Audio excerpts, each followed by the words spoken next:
सोलापूर जिल्ह्यात 11 विधानसभा यात यंदा तुतारीची हवा जोरात असल्याचं चित्र आहे।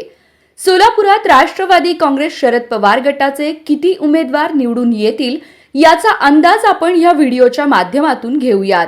त्याआधी आपण जर आपल्या हक्काच्या राजनीती चॅनलला सबस्क्राइब केलं नसेल तर सबस्क्राइब करा, जेणेकरून आमचे अपडेट तुम्हाला लवकर मिळतील। राष्ट्रवादी शरद पवार गटानं माढा, करमाळा, माळशिरस, शहर उत्तर, मोहोळ आणि पंढरपूर मंगळवेढा या 6 मतदारसंघात आपला उमेदवार उतरवला।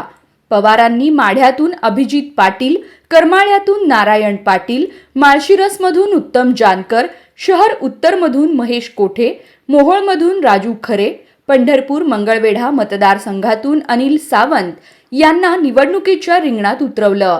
आता काल मतदान पार पडलं आहे।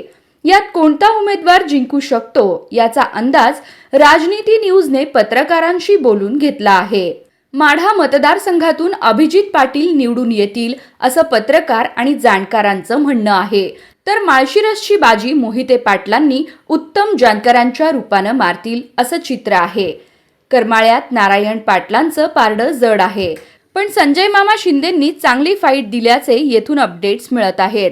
मोहोळ मतदारसंघात राजू खरे विजयी होतील असा अंदाज आहे, तर पंढरपूर मंगळवेढा मतदारसंघात पवार गटाचे अनिल सावंत यांचा पराभव होईल असा अंदाज व्यक्त होतोय।